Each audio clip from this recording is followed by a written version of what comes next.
مگه میشه 10 میلیون تومان 20 میلیون تومان رو توی یک ماه 2 ماه بکنی 300 الی 400 میلیون؟ آره بیا اینجا تا بهت بگم. وقتی که این پنگوئن کسی فکرش نمی‌کرد بخواد ETFش تایید شه و یه رشد چند صد درصدی داشته باشه از همین کف قیمتی که الان یه ارز دیگه هم هستش که دقیقاً توی همین شرایط بازار داره معامله میشه و احتمال تایید ETFش هم بالاست که بخوام اون ارز رو بهت معرفی کنم که بتونه توی مدت زمان کم رشد چند صد درصدی داشته باشه.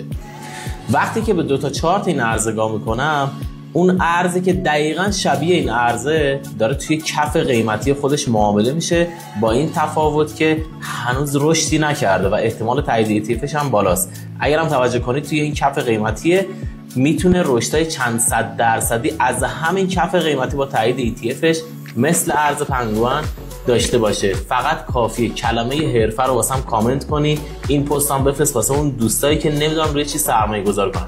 پیجم باید فالو داشته باشه که بتونم بیام پیویت بهت پیام بدم.